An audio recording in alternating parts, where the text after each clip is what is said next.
မြင်နေတဲ့အရာတွေကိုကျမတို့ဘာဖြစ်လဲစိတ်ကူးရင်ကြတယ်မြင်တွေ့နေတဲ့အရာတွေကိုကိုဖြစ်ချင်လာတယ်မြင်တွေ့နေတဲ့အရာတွေတိုင်းကျမတို့စိတ်ကူးရင်တွေတွေးတောတဲ့လောက်ကံကျမငယ်ငယ်တော့ဆိုငါဘာဖြစ်ချင်လဲဆိုတဲ့စိတ်မျိုးကိုလူကြီးမိမတွေကြည့်တော့ကျမကစိတ်ကူးရင်လာတနေ့မှငါအမေတို့ဒီတော့စပွဲကြီးမှထိုင်နေရှေ့မှာတကယ်မန်နေဂျာကြီးလို့ဖုန်းတစ်လုံးနဲ့ကျမကသူ့ရုံမြင်နေလိုက်သွားတာဟုတ်သူ့ကိုကြည့်ကျမရမ်းအားကြတာတနေ့မှဒီလိုမျိုးမန်နေဂျာမှလို့ပဲတော့တွေးတာစိတ်ကူးရှင်တာဘာလဲ तू ကဒီလိုပြောလိုက်တာနဲ့နော်လက်ညှိုးထိုးလိုက်တာနဲ့အကုန်လုံးသူ့ရှိကိုလူတွေရောက်တာတော့ဘာလက်မှတ်တွေလာထုတ်ခိုင်းရတယ်နော်အရန်ကျမအားကြတာကျမအမေလိုဖြစ်ချင်လိုက်တာဥဆောင်ချင်လိုက်တာဒါပေမဲ့ဘုရားသခင်ကျမကိုဖြစ်စေတာတော့ဆရာမလေးပေါ့နော်ဟာလေလုယာနော်ဘာပဲဖြစ်ဖြစ်ကျမတို့ရည်ရွယ်ချက်တစ်ခုရှိလာခြင်းကကျမတို့မြင်တွေ့နေလို့ဖြစ်တယ်အမြင်ကနိုင်ငံတော်ရဲ့အမြင်တွေဟုတ်ရဲ့လားနိုင်ငံတော်ရဲ့အတွင်းရရှိဖို့ကကျမတို့မျက်စိရှိမှမြင်နေတဲ့အရာတွေအမှန်တမ်းအရေးကြီးတယ်ကျမတို့ထိုင်နေတဲ့ပတ်ဝန်းကျင်တွေအရေးကြီးတယ်ကျမတို့သွားလာနေတဲ့နေရာတွေအမှန်တမ်းအရေးကြီးတယ်ကိုသွားလာတဲ့နေရာကောင်းမှမှန်မှကိုမြင်တဲ့အမြင်ရတယ်မှန်ကန်သောအရာတွေကိုမြင်တွေ့မှဖြစ်တယ်အဲ့တော့မှအဲ့ဒီအမြင်ကလေအတွေးလေးကိုရောက်လာမယ်အိမ်မက်တွေရလာမယ်ယူပါလို့ရလာမှာဖြစ်တယ်ဒါကြောင့်ကျမတို့ဒီကနေ့နိုင်ငံတော်ရဲ့အတွေးတွေကိုဒီမှာရှိတဲ့သားသမီးအရောက်ချင်းတွေဘယ်လိုတွေးခေါ်ကြမလဲဆိုတဲ့အမှတ်ကပတ်တော်နဲ့ကျမတို့လေ့လာကြရအောင်ပထမတစ်ချက်အနေနဲ့ကကောင်းလို့တဲ့ဩရာစာပထမဆုံးကောင်းလို့တဲ့ဩရာစာခန်းကြီး1အနေနဲ့စနစ်ကနေ73ကျမတို့ဖတ်ကြည့်ရအောင်အလင်း၌ဤသောတတ်ရှင်သူတို့၏အမွေကိုငါတို့ဒီဆက်ဆံဝန်စားထိုက်နေကြောင်းဂျေဇုပြုတော်မူ၏မောင်မိုက်တကိုးမှလည်းငါတို့ကိုနှုတ်၍ချစ်တော်မူသောသားတော်၏နိုင်ငံထဲသို့သွန်းတော်မူ၏အာမင်ယေရှုကိုမရခင်အသက်တာကကျမတို့ရောက်ချင်းစရာအမှောင်တွေကတည်းဖြစ်တယ်ယေရှုခရစ်တော်ကြောင့်ကျမတို့ကအလင်းကိုသိသွားတယ်အလင်းရဲ့သားကိုရောက်တဲ့အတွက်ကြောင့်မလို့အလင်းမှာနေထိုင်ဖို့ဘုရားကကျမတို့အမှောင်တွေကနေအလင်းကိုဆွဲခေါ်ခဲ့တာဖြစ်တယ်ဒီမှာလည်းပြောထားတယ်အလင်း၌နေသောတန်ရှင်းသူတို့၏အမွေကိုငါတို့ဆက်ဆံဝင်စားတိုင်းအကြောင်းယေရှုပြုတော်မူယေရှုခရစ်တော်အားဖြင့်ကျမတို့အရောက်ချင်းစီတိုင်းကအလင်းမှာနေဖို့ဆွဲခေါ်ခြင်းခံရတယ်တန်ရှင်းသူတို့ရဲ့အမွေဖြစ်သွားတယ်တန်ရှင်းသောသူတွေဖြစ်သွားတယ်ဖြောင့်မတ်သောသူတွေဖြစ်သွားတာဖြစ်တယ်အရှင်တို့ကတော့ကျမတို့အမှောင်ကဘာမှာနေထိုင်ကြတယ်အခုကျမတို့နေတဲ့နေရာကအလင်းနေရာမှာဖြစ်တယ်ဟာလေလုယာဒါကြောင့်မှောင်မိုက်တကုံးမှလည်းငါတို့ကိုနှုတ်၍မှောင်မိုက်မှာတကုံးရှိတယ်မမြင်ရတဲ့ဝိညာဉ်လောကကတကယ်ပဲတကုံးရှိတယ်ဆိုတော့မှောင်မိုက်တွေကတကုံးမကောင်းသောတော့ကျမတို့ချီနှောင်ခြင်းတွေအမုန်းတရားတွေနော်တကယ်ကိုစိတ်ထဲမှာနော်မချေနဲ့ချက်တွေဒီအရာတွေမှောင်မိုက်တကုံးဖြစ်တယ်ယေရှုရဲ့အလင်းသားသမီးတွေလုံးဝမဆိုင်ဘူးခရစ်တော်အားဖြင့်ကျမတို့ကိုမှောင်မိုက်ထဲကနေအဲ့ဒီမှောင်မိုက်တကူတွေကိုဖြတ်ပြီးတော့ကျမတို့ကိုသားတော်ရဲ့နိုင်ငံထဲသို့သွင်းခြင်းကိုခံရကြတာဖြစ်တယ်ဒါကြောင့်တော့ပထမအဆုံးမိတ်ဆက်တဲ့အရာကအမှောင်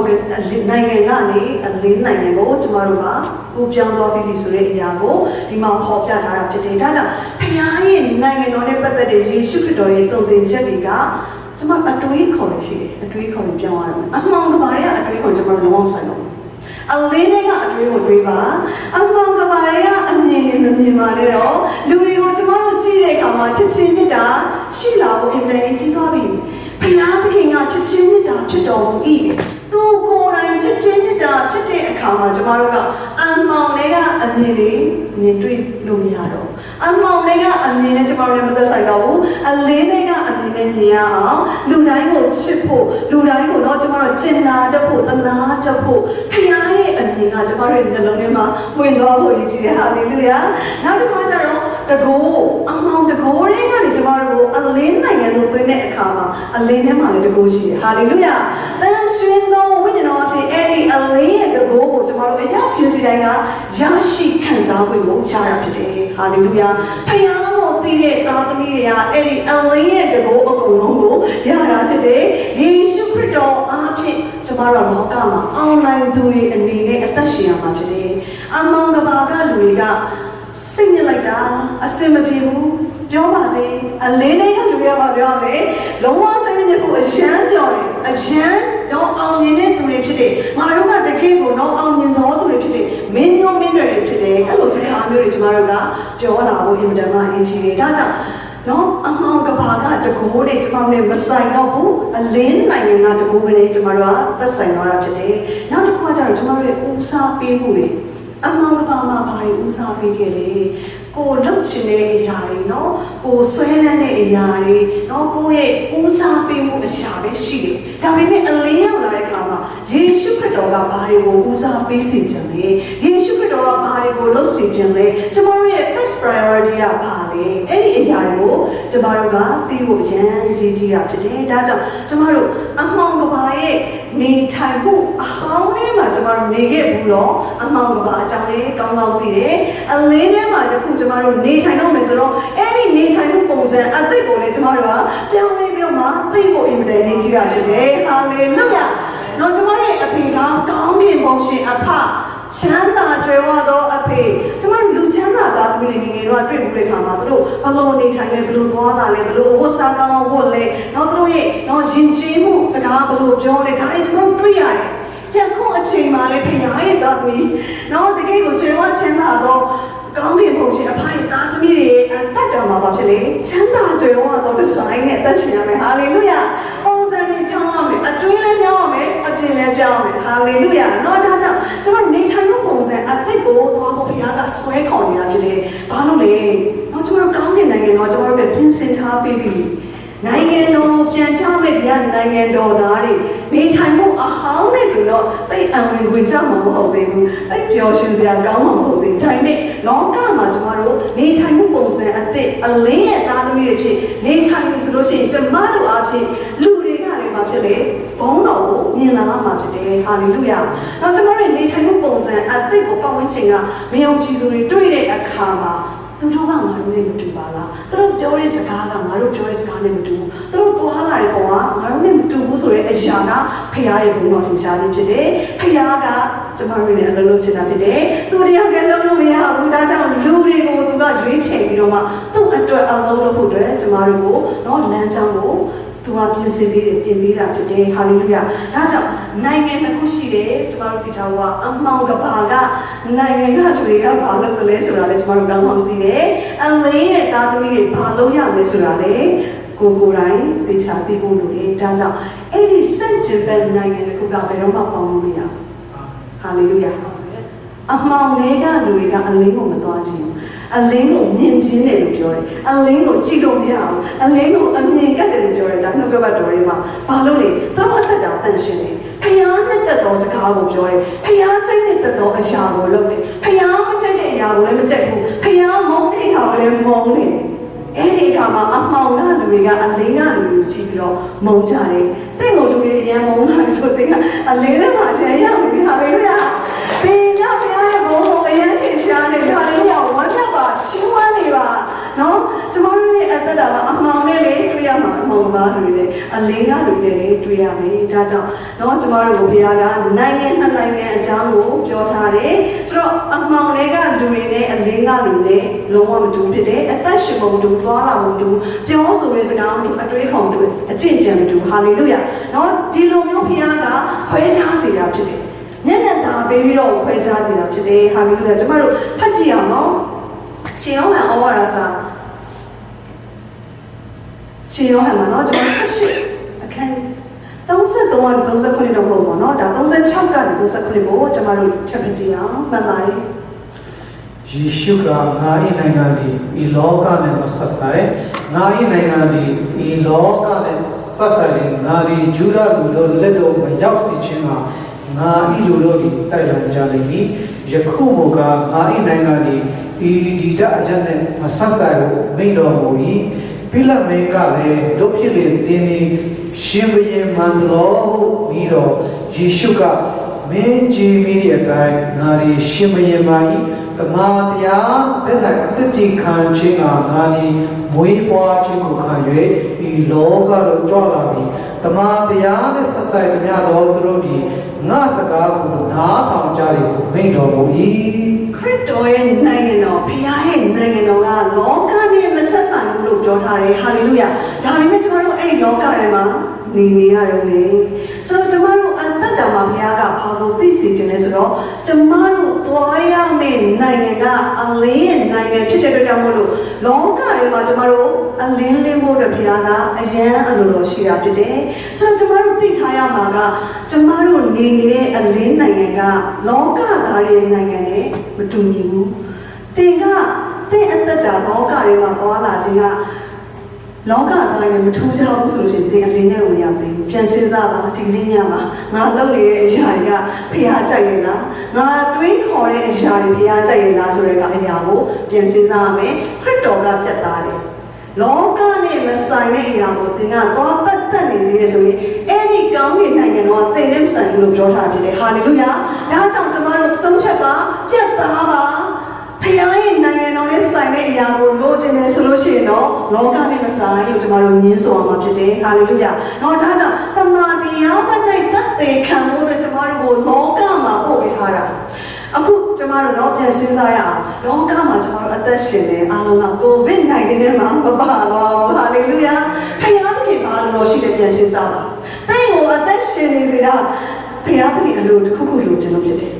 ပြန်စဉ်းစားပါကျမတို့ဘာပေးချင်ဖခင်ကိုဘာအစွမ်းဆိုင်ဖခင်ကျမတို့ပေးထားလဲတော့ဘာတွေသူကျမတို့ပေးထားလဲငါတို့ဖခင်ကိုဘာပြန်ပေးမလဲအဲ့ဒီအရာကိုကျမတို့အရောက်ချင်းစတဲ့ဒီကနေ့စဉ်းစားရတော့လေကိုကအရန်ကျမ်းမာရေးကောင်းပြီလို့အသက်ရှင်နေတာမဟုတ်ဘူးကျမ်းမာရေးမကောင်းတဲ့လူတစ်ဖြုတ်ဖြုတ်ကြာသွားတာကျမတို့မျက်စိရှိမှာပဲကိုဗစ်-19ကြောင့်ပြေးတာလည်းမဟုတ်ဘူးစိတ်ကြကြရောခိုင်းတဲ့တေးလူတစ်ပုံကြီးပဲလောကမှာကနေဒါမှာပုံများတယ်အယူတွေရန်ပေါ်နေပြီကျမတို့သတိထားငါအသက်ရှင်နေတာဖခင်ခင်90တခုခုတော့လိုချင်ပါပဲဒီကနေ့မှပြန်ပြီးတော့မှစဉ်းစားရအောင်ဒီကနေ့မှပြန်ပြီးတော့မှကျမတို့တွေးရအောင်ဖခင်ကိုငါပါပေးမလဲငါပေးနေတဲ့အရာကို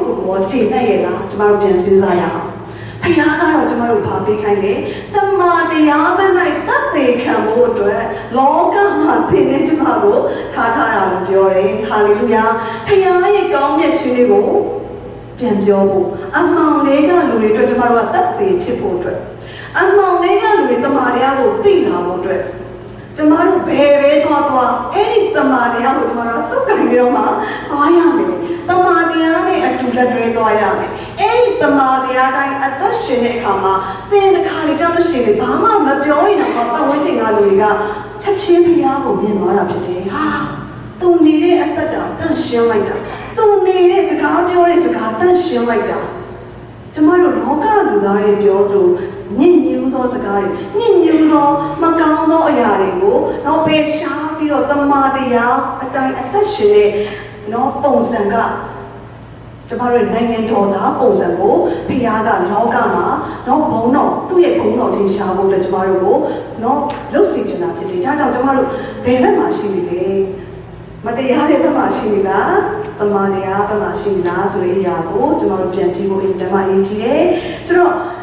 ကျမတို့သွားရမယ့်နိုင်ငံကလောကနဲ့မဆိုင်ဘူး။ဤလောကပုံစံနဲ့အရန်ကွာခြားတယ်။ဒါကြောင့်ကျမတို့နေရာအသစ်ကိုဝင်ဖို့အတွက်နေရာအသစ်ကိုဝင်စားဖို့အတွက်လောကမှာတွေကပုံစံပြောင်းရမယ်။နောက်ကျမတို့အတွေးသစ်နဲ့သွားရမယ်။အမြင်သစ်တွေနဲ့သွားရမယ်။ဒါကြောင့်နိုင်ငံတော်သားတွေပုံစံကဘယ်လိုပုံစံလဲဆိုတော့မှကျမတို့အချက်ကလေး9ချက်နဲ့ဒီမှာရေးထားတယ်။အဲ့ဒါလေးကိုဒီကွာလေးလာကြမှာဖြစ်တယ်။ဆိုတော့နိုင်ငံတော်သားတယောက်တည်းဆို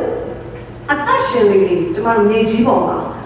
နိုင်ငံတော်သားရဲ့ပုံစံပြနေပြီဖခင်ရဲ့ဘုံတော်မှာကျမတို့အတွင်းထဲမှာထင်ရှားမယ်အပြင်မှာထင်ရှားတာတောင်းဝင်းချင်မှာထင်ရှားမယ်အိမ်မှာထင်ရှားမယ်သင်ကလေးတွေကငါမိဘကသူများမိဘနဲ့မတူဘူးလို့ပြောလိုက်လိမ့်မယ်ဟာလေလုယာငါဖေမေယန်ဆုတောင်းတယ်ငါအဖေမေနှုတ်ကပတ်တော်ပဲပြောနေတာဟာလေလုယာငါမိဘကကြွေးကြော်ပြီးချီးမွမ်းနေတာအိမ်မှာဟာလေလုယာသင်ရဲ့ကလေးတွေကိုမြင်လာမှာဖြစ်တယ်เนาะဒါကြောင့်ကျမတို့နံပါတ်1တစ်ချက်အနေနဲ့နေ့စဉ်သွားလာမှုအဆင့်တန်းတဲ့ပုံစံနဲ့သွားလာရမယ်ကောင်းကင်နိုင်ငံတော်ဆိုတော့ချမ်းသာကြွယ်ဝနေတာကျမတို့ဒီလိုခင်းထားတဲ့လမ်းကကြောက်တီနော်12သွားရှိတယ်အဲ့ပုံမှာလမ်းလျှောက်ရမယ်ပါတယ်နော်နှုတ်ကပတ်တော်တွေမှာပါတယ်ကျမတို့အခုလိုမျိုးကားပတ်အဟောင်းပုံနော်ဒီကဒါကားပတ်ဆိုတော့ဟောင်းနေပြီနိုင်ငံတော်မှာကောင်းကင်နိုင်ငံတော်တော့မရှိဘူးဟာလေလုယာနော်ကျမတို့ဝတ်ထားတဲ့ရွှေတွေငွေတွေအဲ့ဒီဟာတွေအကုန်လုံးကိုလမ်းခင်းပြီးတော့ရှောက်ရမှာအဲ့ဒီနေထိုင်မှုအဆင့်တန်းမြင့်မြင့်ယခုတွေကကျမတို့မြင့်ခက်မြင့်မြင့် နေထိုင်ဖို့အင်မတန်မှအရေးကြီးတာဖြစ်တယ်ဟာလေလုယာနော်ကျမတို့အဖေကအရင်ချမ်းသာတယ်ကိုနေတဲ့ထိုင်တဲ့ပုံစံကနော်ညစ်ကြီးညစ်ပတ်နဲ့နော်မကောင်းတဲ့ဟာဆိုဘယ်သူကရှုံပါလဲနော်ကျမတို့ညစ်ပတ်နဲ့လမ်းလျှောက်သွားရင်တချို့ TV လေးရိုက်ကြတယ်နော်စမ်းသက်တာလေခလေးတွေကညစ်ပတ်တွေပို့လိုက်ပြီးတော့အစားအသောက်ဆိုင်လေးလွှတ်လိုက်တယ်ဘယ်သူမှလက်မခံဘူးမောင်းထုတ်တယ်ခလေးလေးတကယ်ပဲပတ်စံရှိတဲ့လူကသူ့ကိုယ်သူဒီစည်ရဲသားပုံပို့ပြီးတော့အစားအသောက်ဆိုင်လေးသွားတာဘယ်သူမှလက်မခံဘူးဒါလောကမှာနော်ဒီလိုမျိုးပဲဖြစ်တယ်ဒါပေမဲ့ကျမတို့မှာကနော်ဘုရားသခင်ရဲ့သားသမီးတွေရဲ့ပုံစံမျိုးကျမတို့နေထိုင်ရမယ်ဟာလေလုယာအဲ့လိုနေထိုင်တော့ပုံဝင်ခြင်းကကြည်စံသူတို့ကိုယ်ဝယ်တဲ့ဘုရားဘုံဘလောက်ကြီးလေနော်သူတို့တွေကြည်တာနဲ့ငါတို့ဘလောက်နော်ဘုရားကိုမြင်တွေ့ရတယ်ဆိုရင်ဖြစ်လာမှာဖြစ်တယ်ဒါကြောင့်ကျမတို့နေထိုင်သွားလာမှုပုံစံအစစ်နှစ်သွားလာဖို့အတွက်ဘုရားကပြောထားတယ်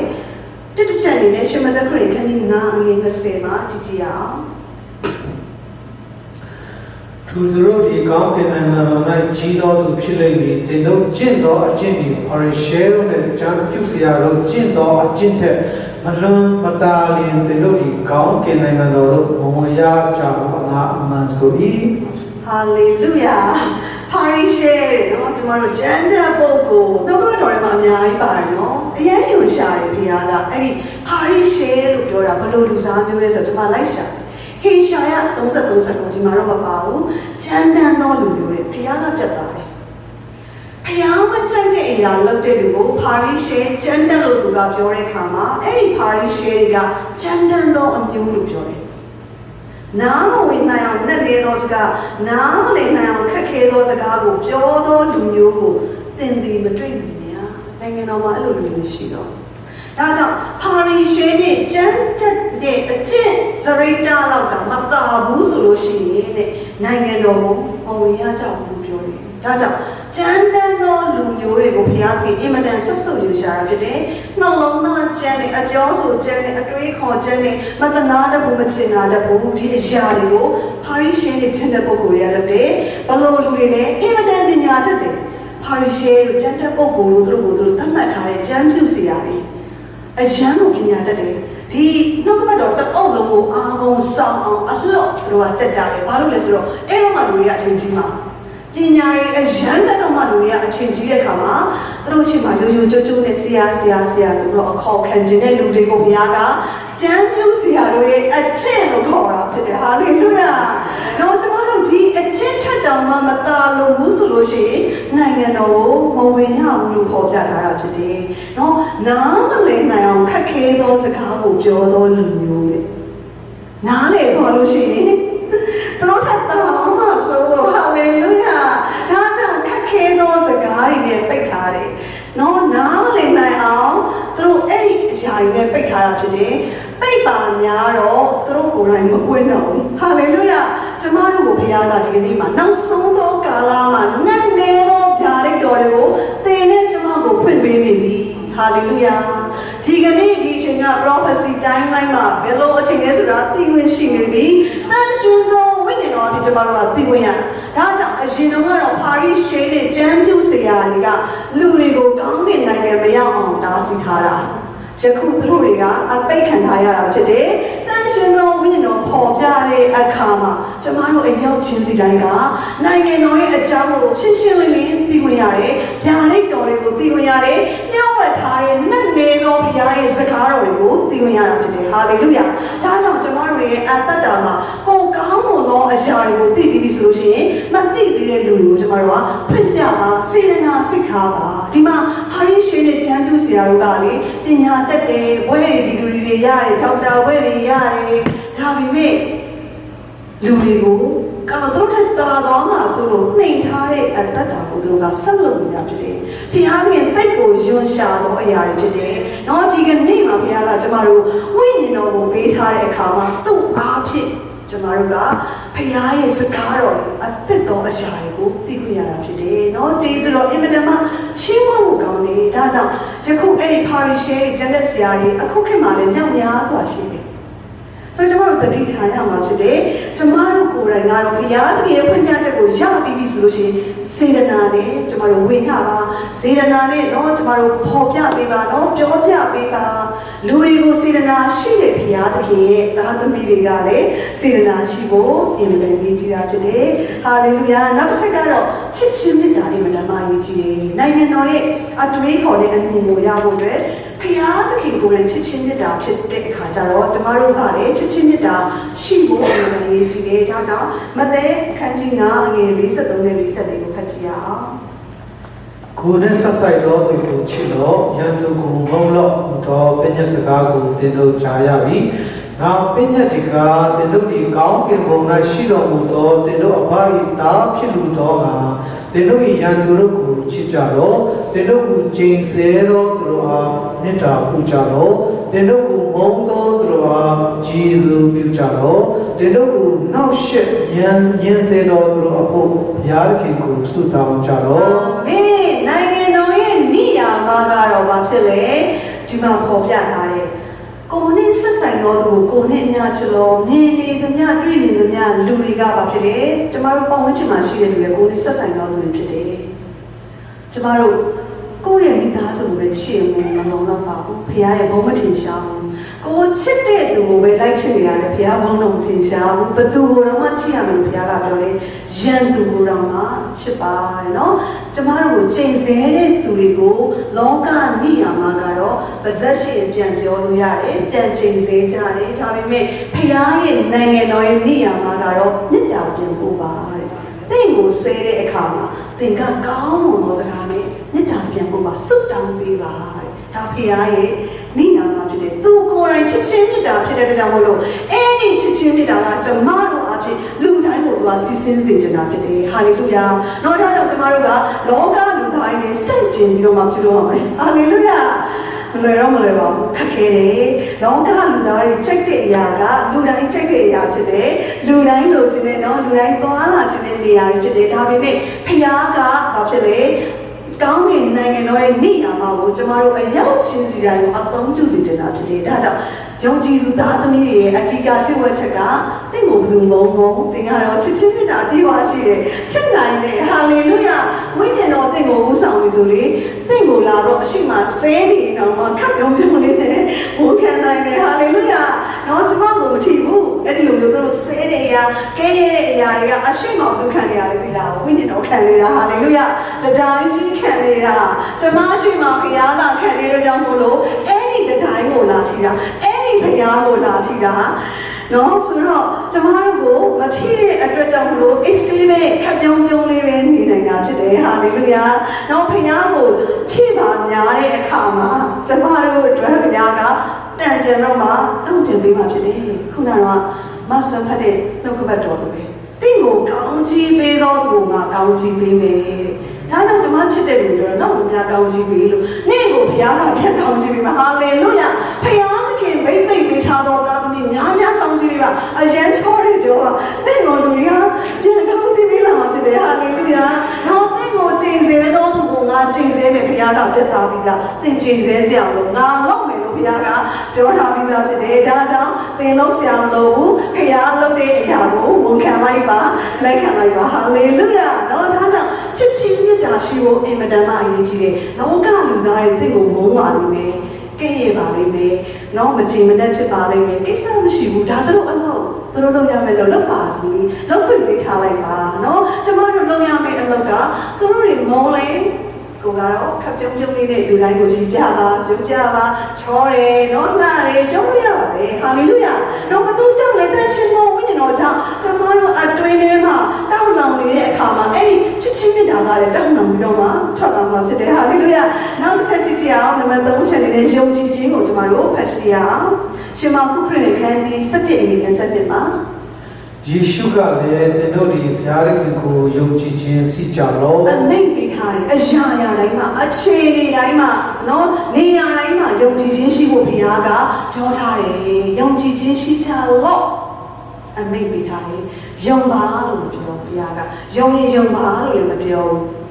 ယုံဖို့နဲ့စဉ်းစားပါလို့မပြောဟာလေလုယာယုံကြည်ခြင်းရှိကြလောအမိန့်ပေးတဲ့အခါမှာကျမတို့မိသားစုတွေဆိုရင်ထားခင်ကြီးအမိန့်ပေးရင်ကျမတို့ကြောက်ရတယ်ဆူတောင်းကြမယ်ဟဲ့ဆိုလို့ရှိရင်ကျမတို့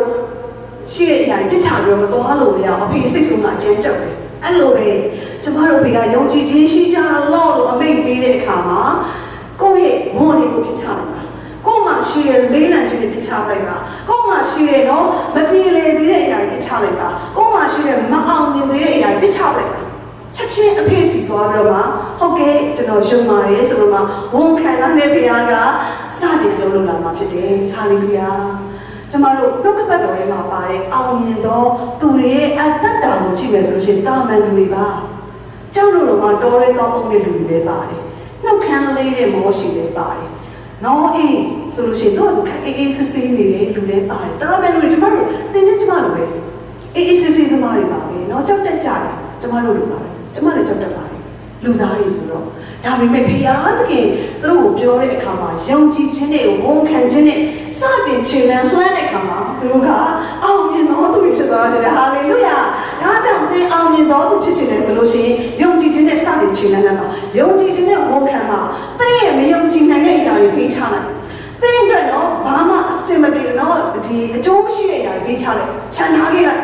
ဖခင်ကအမိန့်ပေးပြီးဆိုငါယုံဝယုံကြည်မယ်ဆိုရင်နှလုံးသားနဲ့သွားပြီဆိုလို့ရှိရင်သင်ကအောင်မြင်ခြင်းကိုစတင်လမ်းတော်သူဖြစ်တယ်ဟာလေလုယာနော်နံပါတ်3လေးတစ်ချက်အနေနဲ့ကျမတို့ကြည့်ရအောင်အဖရဲ့အလိုတော်နဲ့အညီကျမတို့ဝန်ခံတတ်တဲ့အတ္တတာကိုကြည့်မယ်ရှမာကုခန်းကြီး8ငွေ34ရာ35မှာ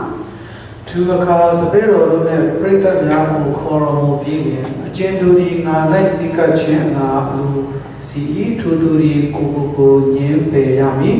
ကိုလေဝါကတိုင်ကိုထား၍ငါနောက်လိုလိုက်ရမည်အကျဉ်သူဒီမိမိအသက်ကိုကယ်ဆယ်ခြင်းငါအလိုရှိ၏ထူထူဒီအသက်ရှုံးလိမ့်မည်အကျဉ်သူဒီငါကြောင့်၎င်းဤဝန်ကလေးတရားကြောင့်၎င်းအသက်ရှုံး၏ထူထူဒီမိမိအသက်ကိုကယ်ဆယ်လိမ့်မည်အာမင်နိုင်ငံတော်ရဲ့အတွင်းထဲမှာဖခင်ရဲ့အလိုတော်ကိုဝန်ခံခြင်းလဲပါတယ်เนาะဒီမှာပြောထားလဲဆိုတော့အကျဉ်သူဒီငါ့ကိုစီးကပ်ခြင်းကအလိုရှိပြီးထိုသူဒီကိုညင်းပယ်ရမည်ကျမတို့ငယ်တော့ဆိုတော့ချင်းလေးဆိုကြနော်ကိုညင်းပယ်တော့လောဝကတိုင်ကိုချမ်းပြီးတော့မှကိုရောနောက်ကိုလိုက်နေเนาะကျမတို့ချင်းလေးဆိုကြတာနော်နားလေလားမလေလားရှင်းရချမ်းဆိုလို့ကောင်းတာတကယ်ပဲဟာအားရပါတော့အဖွင့်လိုက်လူစောနေဆိုကြတာပြန်တတိယရယ်နော်ဒီနှုတ်ကပတ်တော်လေးအတိုင်းပဲနော်ဘုရားကဘာပြောထားလဲဆိုတော့ကျမတို့ဘုရားရဲ့အလိုတော်ကိုဝန်ခံခြင်းနဲ့စက္ကပ်ခြင်းနဲ့ဆိုလို့ရှိရင်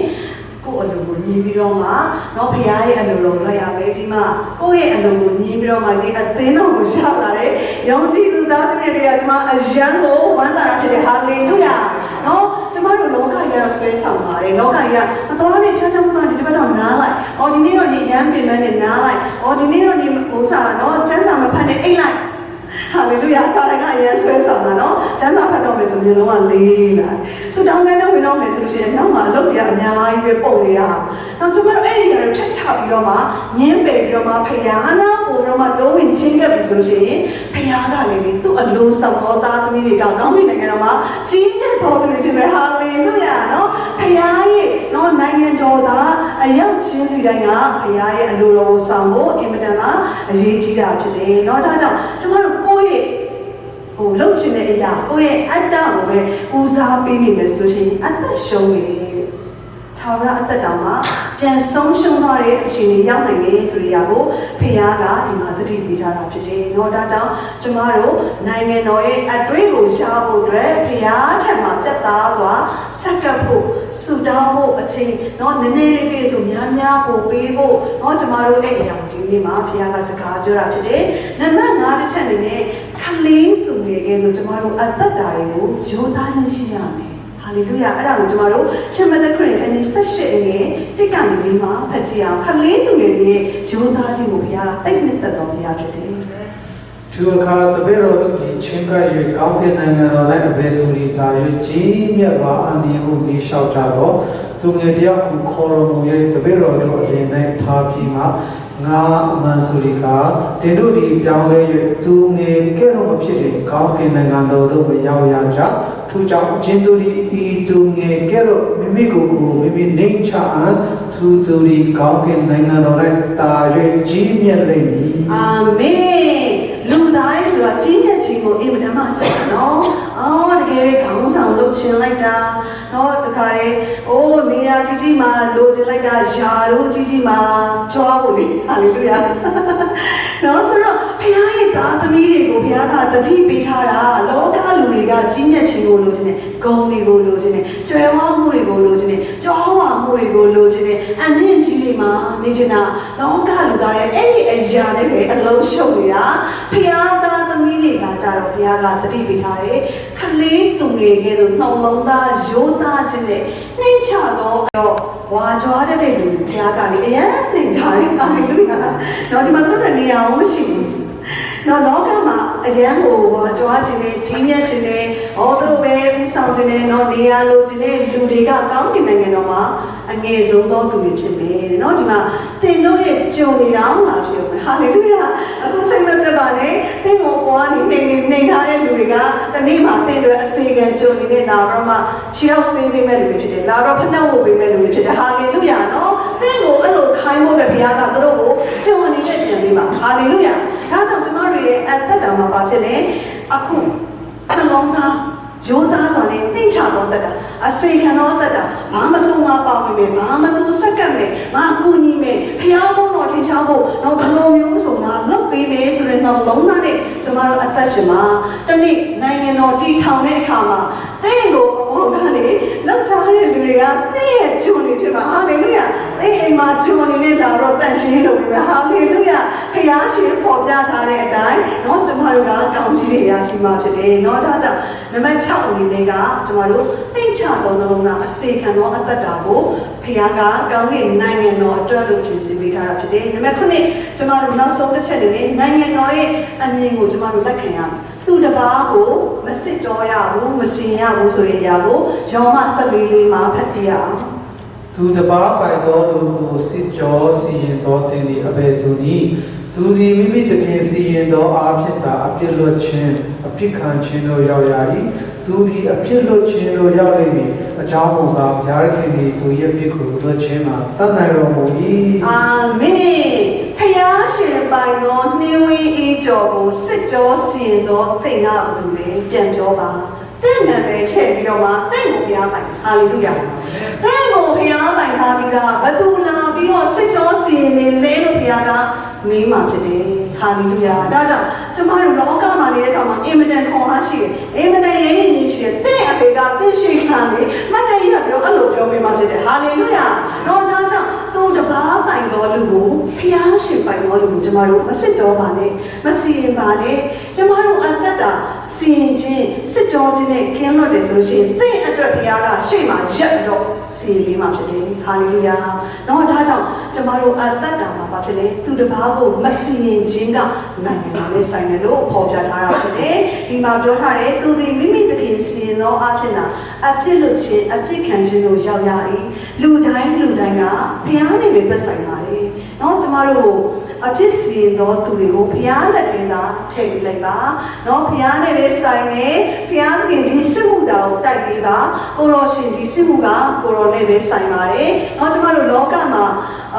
မြင်ရတဲ့ဝိညာဉ်လောကကလည်းတိုက်တယ်เนาะမမြင်ရတဲ့ဝိညာဉ်လောကကလည်းတိုက်တယ်မြင်ရတဲ့လူသားတွေကလည်းတိုက်တယ်ပတ်ဝန်းကျင်ကလည်းတိုက်တယ်နေရနော်ကျွန်တော်နေ့စဉ်နေ့တိုင်းတိုက်ပွဲတွေဝင်နေရတာဟာလေလုယာမိသားစုတိုက်ပွဲငွေကြေးတိုက်ပွဲအလုပ်တိုက်ပွဲအစားအသောက်တိုက်ပွဲပေါင်းများစွာကိုကျွန်တော်တို့ကဝင်နေရတာဒါပေမဲ့ကျွန်တော်တို့သတိရလိုက်ပါသူတပါးပိုင်တော်လူကိုတဲ့ဖယားသခင်ပိုင်တော်ကျွန်မကိုစစ်ကြောစင်တော်တင်ကဘသူလဲလို့ပြန်မေးလိုက်ပါဟာလေလုယာနေငါ့ကိုစီရင်လို့မရဘူးเนาะဘုရားသခင်ကတင့်ကိုပြန်စီရင်မယ်ဆိုတဲ့အရာကိုပေါ်ပြထားတယ်ဒါကြောင့်ကျမတို့နိုင်ငံတော်အကြောင်းကိုဒီမှာလေ့လာတဲ့အခါမှာနောက်ဆုံးအချက်ကတော့သူတစ်ပါးကိုမစီရင်တော့အတ္တတာကိုဘုရားကအရင်နှစ်သက်တယ်အရင်ချစ်မြတ်လို့လေเนาะဒါကြောင့်ကျမတို့သူတစ်ပါးကိုစီရင်တော့မယ်ဆိုလို့ရှိရင်ကျမဘုရားကိုဆုတောင်းထားတယ်ကျမနှုတ်မှာခင်းကိုစောင့်ပြီးထားပါဟာလေလုယာเนาะကျမတို့နှုတ်ကအင်တမညံစံရှာကသိငယ်တော်လေလူတစ်ကိုယ်လုံးကိုလှည့်စားတယ်เนาะလှည့်တဲ့အရာဖြစ်တယ်ဒါကြောင့်ကျမတို့နှုတ်ကိုအင်မတန်မှသတိထားဖို့ရည်ကြီးတယ်ဆုတောင်းမှာကျမရဲ့နှုတ်မှာခင်းကိုစောင့်ပြီးထားပါဘူးတော့အကျိုးမရှိတော့เนาะတကယ်အထိပ္ပယ်မရှိတော့စကားတွေဘာတစ်ခုမှမထွက်ဖို့ကိုတော့ကျမနှုတ်မှာစောင့်ထားပါကျမရဲ့နှုတ်မှာခင်းကိုစောင့်ထားပါကျမတို့ဆုတောင်းပါလူဆိုတာတတိလစ်တယ်တခါလေမရည်ရွယ်ပဲနဲ့ပြောလိုက်မိတဲ့စကားလေးကသူတစ်ပါးကိုစီရင်တဲ့အရာဖြစ်သွားတဲ့အခါမှာကျမတို့ကြောင့်သူ သူတပါဝမ်းနေရတဲ့အခါမှာနေကြတဲ့အခါမှာဘုရားသခင်လည်းနေပြန်ကြမှာဖြစ်တယ်နော်ဒါကြောင့်ကျွန်တော်တို့အသက်တာမှာနောက်ဆုံးသောအချက်တွေကသူတပါကိုမစီရင်ခြင်းဖြစ်တယ်ကျွန်တော်တို့ပြန်ကြည့်နေဆိုလို့ရှိရင်အစီခံသောသူတွေရဲ့အသက်တာကကောင်းကင်နိုင်ငံတော်သူတို့ ready ဖြစ်နေပြီအခုတော့မှကောင်းကင်မိုးကိုဖွင့်ပြီးတော့မှတိတ်နဲ့လေးလုံးရဲ့ရှယ်လေးရှိတော့ကောင်းချီးမင်္ဂလာတွေကိုကျွန်တော်တို့အသင်းသူသင်သားတွေကိုဘုရားကချပေးဖို့အတွက် ready ဖြစ်နေတာဖြစ်တယ်ဟာလေကျွန်တော်တို့ကဝန်ခံခြင်းနဲ့နှိမ့်ချသောနှလုံးသားနဲ့လက်ကိုဖွင့်ပြီးတော့ရင်ဘတ်ကိုဖွင့်ပြီးတော့မှဒီကောင်းချီးမင်္ဂလာတွေကိုခံယူဖို့အချိန်ဖြစ်တယ်ဟာလေလုယာနောက်တစ်ချက်ကကျွန်တော်တို့ခလေးသူငယ်ကဲတို့ရိုးသားသောအသက်တာနှိမ့်ချခြင်းဝန်ခံခြင်းဟန်ဆောင်မှုမရှိခြင်းအရှိကိုအရှိတိုင်းအသက်ရှင်ခြင်းကိုဘုရားခင်အရင်နှစ်သက်တာဖြစ်တယ်။နောက်တစ်ချက်ကကြတော့အဖရဲ့အလိုတော်ကိုကျွန်တော်တို့ကဝန်ခံသောအသက်တာအသက်ရှင်ကိုအရေးကြီးတာဖြစ်တယ်နော်။ဒီမှာဆိုတော့ယုံကြည်ခြင်းရှိဖို့ပဲဘုရားကတတိပေးတယ်။ချင်းမြတ်တာလို့လည်းဘုရားကကျွန်တော်တို့အထဲတွေကနေသူတပါးတွေကိုပြန်ဆင်းဆင်းတဲ့အခါမှာဘုရားရဲ့ဘုန်းတော်ထင်ရှားတာဖြစ်တယ်။ကျွန်တော်တို့အသက်ရှင်မှုတွာလာမှုဝတ်စားကအစနော်ဟာလေလုယာဆန်ဒေးမှာကျွန်မအဝတ်စားဖို့ဆိုရင်ဟာလေလုယာကျွန်မအလှဆုံးဖြစ်တယ်ဘာလို့လဲဖခင်နဲ့တွေ့ချင်တာမျက်မှောက်တော်ရဲ့သွားချင်တာဖခင်ဘုထင်ရှားဖို့ဖခင်ချောင်းတောင်းမယ်ဆိုအဲ့ဒီဝတ်စားတက်တက်ဟာလေလုယာနော်အလုံးလုံးတဲ့ချိန်မှာအလုံးလုံးတဲ့ဝတ်စားတက်တက်ကျွန်မမတူခွဲခြားထားတယ်နော်ဘယ်သူနဲ့တော့အတွေ့အကြုံဘယ်လိုဝတ်စားမျိုးဟာလေလုယာတဲ့ပြီးတော့မှအရေးကြီးတယ်ကျမတို့ရဲ့နေထိုင်မှုပုံစံဝတ်စားသွားလာမှုကဖခင်ရဲ့သားသမီးတွေတိုင်းကျမတို့သွားလာဖို့အင်တိုင်းလေးကြီးတာဖြစ်တယ်။ဒါကြောင့်ကျမတို့သွားလာခြင်းနေထိုင်ခြင်းပြောဆိုခြင်းအရာအားလုံးကအလင်းရဲ့သားနိုင်ငံတော်သားတွေရဲ့ပုံစံဖြစ်ဖို့အရေးကြီးတာဖြစ်တယ်။ဟာလေလုယာဒီနေ့မှာကျမယုံကြည်တယ်ဖခင်သခင်ကလည်းသင်တို့အသက်တာရောက်ချင်းစေအသက်တာမှာစကားပြောမယ်ဆိုတာယုံကြည်တယ်ဖခင်သခင်ဘာလို့စေလိုလဲဆိုတဲ့အရာကိုလည်းကျွန်တော်ဒီကနေ့မှာအများကြီးသိသွားတယ်နိုင်ငံတော်သားတွေရဲ့ပုံစံတိုင်းကျွန်တော်တို့ဆက်လက်ပြီးတော့မှအသက်ရှင်ဖို့အတွက်ခွန်အားပေးလို့တဲ့တန်ရှင်တော်ဝိညာဉ်တော်ကိုဖိတ်ခေါ်ပြီးတော့မှကျွန်တော်တို့အလင်းမှနေသောနိုင်ငံတော်သားတွေရဲ့ပုံစံကဲ့သို့သွားလာရအောင်အနေငယ်ခွန်အားပေးပါရစေဟာ